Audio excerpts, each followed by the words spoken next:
We're about to go home in the rapture. You know, the Bible, in the book of Daniel, it is written that seal up these prophecies until the time of the end. And I believe that the reason why the Lord told Daniel to seal up these prophecies until the end is because some things just could never have been figured out until the end. And now, because it's the last days, indeed it is written also in the book of Joel as well as in the book of the Acts, that God in the last days is going to pour out his spirit on all flesh, and people are going to dream dreams, prophesy, etc. and see visions. All right, that's what's given. So therefore, closer to the time of us getting vacuumed out of here in the rapture, we're going to be realizing things that we've been growing up with sonke lesikhathi, just ignoring or just walking right by them like they ain't jack. Do you understand? We're going to wake up and realize, Uti, my goodness, this is so prophetic. What is going on? Or all this time they've been making us literally do little satanic rituals, chants, grants, that we were not aware we were doing, because all we were doing was singing a jingle to an advert. In the last show that I did, I spoke about Sprite, how it is that its catchphrase back in the day, maybe that might still be the thing today. I haven't drank Sprite in a minute, so I don't know what's going on.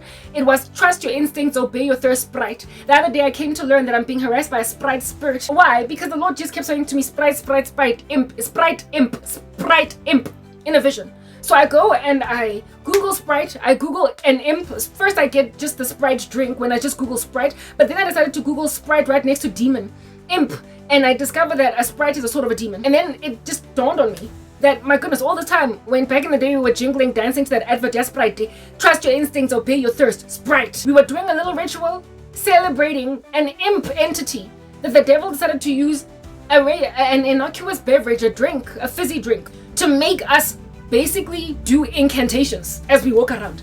Obey the imp and drink of the contents. I'm not saying don't drink Sprite. Please, if you are so pedantic so as to avoid everything that apparently comes from the city on the sea, underneath the sea, you would not wear lipstick, you would not wear mascara, you would not eat bread, you would not eat mazemba knickknacks, you would, no, come on. Like, no, nothing is unclean. But you must realize that the devil has been basically bewitching the human race by making us do incantations unawares to ourselves, therefore likely rising what demons on the earth to cause a wickedness here that don't nobody understand until the world looks like what it looks like today. Until you be finding stupid people out there teaching people how to do witchcraft on TikTok.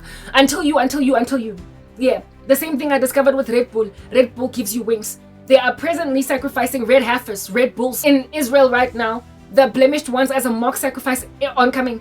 And if at all Red Bull gives you wings, that is likely a foreshadowing of when you see a Red Bull getting burned. That's when some people are going to get wings. We're going to get raptured more or less around the time when they're sacrificing the red heifer, the Red Bull.